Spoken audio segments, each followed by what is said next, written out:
हिंदू अपने अस्तित्व आदर्श को लुप्त कर दें, खो दें, इसको अभी बंद रखो। इसके लिए सारा षड्यंत्र है, समझ गए। उदाहरण के लिए स्मार्ट सिटी, महानगर, बेंगलोर आदि, इंदौर आदि। महानगर में जब रहेंगे तो संयुक्त परिवार टिकेगा क्या? जॉइंट फैमिली नहीं। संयुक्त परिवार जब नहीं टिकेगा तो कुल धर्म, कुलाचार, कुल देवता, कुल वधु, कुल वर, कुल देवी, कुल गुरु सबका लोप हो जाएगा। फिर मनुष्य भोजन करने और संतान उत्पन्न करने की मशीन के अलावा कुछ नहीं। महानगर में रहेंगे तो शुद्ध गंध नहीं, शुद्ध रस नहीं, शुद्ध रूप नहीं, शुद्ध स्पर्श नहीं, शुद्ध शब्द नहीं, शुद्ध मुस्कान नहीं, शुद्ध मनोभाव नहीं, शुद्ध मिट्टी नहीं, शुद्ध पानी नहीं, शुद्ध प्रकाश नहीं, शुद्ध पवन नहीं, प्रचुर आकाश नहीं। तो अब मानव जीवन को इस ढंग से व्यर्थ किया जा रहा है कि जीवन प्राप्त होने का जो प्रयोजन निर्धारित किया गया उसकी सिद्धि न हो सके। अब सुबह चलेंगे, नहा धो के ड्यूटी पे पहुँचेंगे, घूमते घामते चक्कर लगाते शाम को आएंगे, बच्चा सोया मिलेगा। जब आएंगे तो बच्चा सोया मिलेगा, क्या शिक्षा देंगे? जितने परिवार के सदस्य एक दिन प्रतिदिन 1 घंटा बैठ कर के विचार विमर्श भी नहीं कर पाएंगे तो पेट और परिवार तक सीमित रहेगा जीवन। दूसरी बात है, वर्तमान में जो शिक्षा पद्धति निर्धारित की गई है वो तो बाजार का सौदा बनाना है। एक व्यक्ति को आईपीएस, आईएएस ऑफिसर, पायलट बनाने के लिए अथवा डॉक्टर, इंजीनियर बनाने के लिए मान लीजिए 25 लाख ही रुपया किसी परिवार ने एक व्यक्ति पर खर्च किया, वो भी कम है आजकल, तो 25 लाख का रुपया खर्च करके जो डॉक्टर, इंजीनियर या कुछ बनेगा वो 25 करोड़ पर हाथ मारे बिना नहीं रहेगा। तो जब बाजार का सौदा बनने के लिए ही हर व्यक्ति को तैयार किया जाता है तो धर्म कर्म क्या रहेगा? इसलिए सारी जीवन की प्रणाली ही गलत है, विकास की परिभाषा ही गलत है।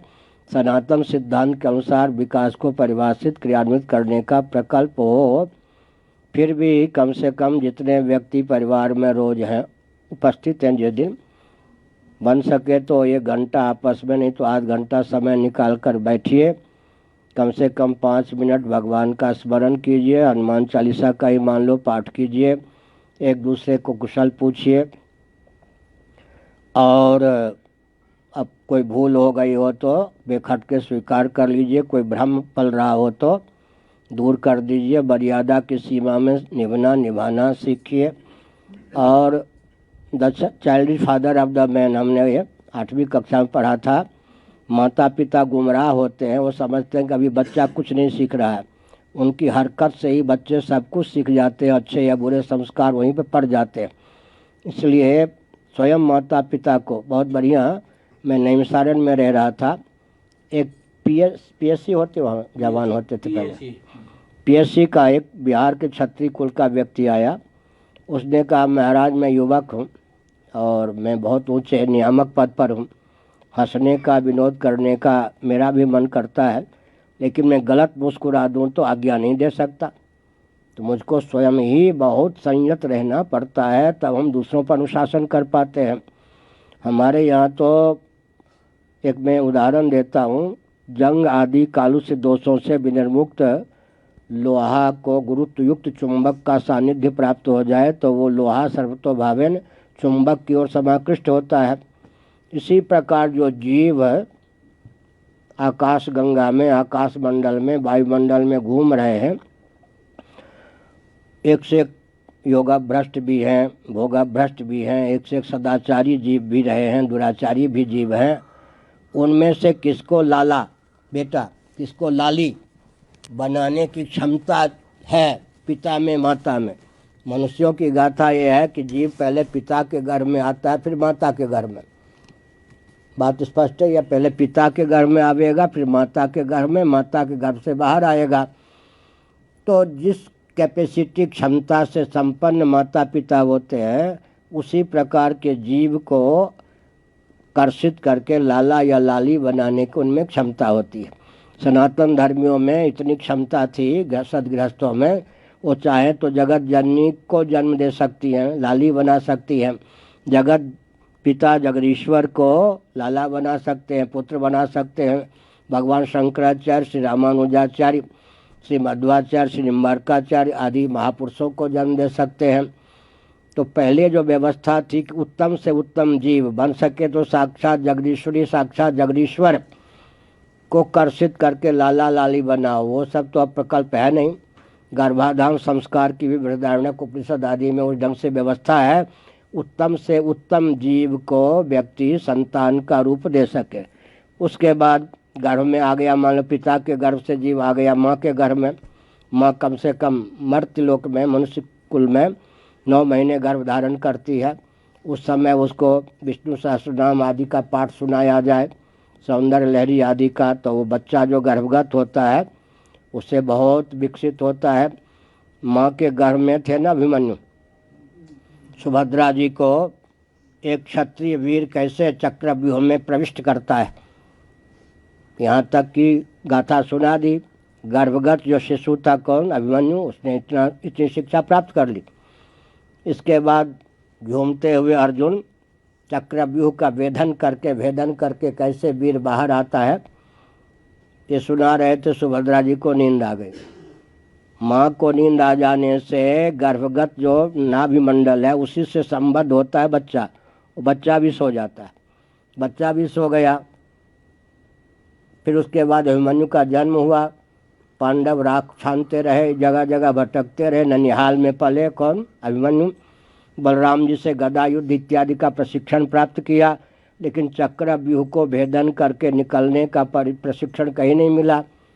उस त्रुटि के कारण ही महाभारत युद्ध में चक्रव्यूह में घुस तो गए, निकल नहीं पाए, मारे गए। तो हमने ये कहा, अच्छा प्रहलाद जी ने एक बार क्या हुआ, जो गुरु लोग थे संडामर्क थे ना, ट्यूटर गुरु लोग, वो किसी कारण से एक दिन विद्यालय में नहीं आए। बस प्रहलाद जी को अवसर मिल गया, बच्चों को उन्होंने नीति अध्यात्म धर्म का उपदेश दिया। बच्चों ने कहा कि भाई हमको भी जो शिक्षा मिलती है, तुम्हारे पिता ही तो राजा हैं, इन अध्यापकों को जो कहा है तुम भी वही पढ़ते हो, हम भी वही पढ़ते हैं, हमको तो ये सब मालूम नहीं है, नवधा भक्ति आदि तुम कैसे सुना रहे हो। तो उन्होंने कहा माँ के गर्भ, कयाधु के गर्भ में था, तब नारद जी ने जो उपदेश किया था उसके प्रभाव से। तो हमने बताया ना कि उत्तम संतान होने के लिए कितना तप करना पड़ता है। पहले तो उत्तम जीव को आकृष्ट करके अपने बिंदु में प्रतिष्ठित कीजिए, फिर उसके बाद क्या होगा, गर्भ में बालक या बालिका है उत्तम, उसको उपदेश दीजिए। उसके बाद जन्म लेने पर लालन पालन, आप वो मार्कंडेय पुराण में मदालसा जी का चरित्र है, शुद्धोसी बुद्धोसी निरंजनोसी संसार माया परिवर्जितोसी, पलने पर उसको लोरियां गाइए अध्यात्म और नीति के, बच्चा तो सीखता जाएगा। सिनेमा के गीत अश्लील कहानी सुनाएंगे तो बच्चा बिगड़ता जाएगा। उसके बाद बच्चे को बहुत सावधान रहना पड़ता है। 5-5, 7-7 व्यक्ति एक घर में सावधान रहते हैं तो बच्चे को टूटने फूटने जलने आदि से बचा पाते हैं। एक उत्तम संतान को प्रकट करना, फिर उसको प्रशिक्षित करना माता पिता का बहुत बड़ा दायित्व है। अब जो माता पिता स्वयं धर्म नहीं जानते, अध्यात्म नहीं जानते, पेट और परिवार तक सीमित है, वो क्या शिक्षा देंगे। विद्यालय की शिक्षा तो विचित्र, या हॉस्टल की शिक्षा जानते ही हैं क्या है वहाँ का रहनी। मठ मंदिर भी हमारे जो है वो क्या हो गए, शासन तंत्र के अधीन हो गए, और मंदिरों में दर्शनार्थी की भीड़ लगी रहती है। प्राय इस प्रकार की शिक्षा की व्यवस्था नहीं है। तो मठ के द्वारा नहीं, मंदिर के द्वारा नहीं, विद्यालय के द्वारा नहीं, परिवार के द्वारा नहीं, समाज में खान पान भी विकृत हो गया। बिगाड़ने के सारे साधन हैं, संभालने के साधन बहुत कम हैं। इसलिए मैंने जो कहा, बहुत सावधान रहकर बच्चे आदि का पालन करना चाहिए। उनको बहुत उत्तम उत्तम कथा सुनानी चाहिए, ताकि वो जिस कुल में जन्म लिए हैं तदनुकूल संस्कार बन सके।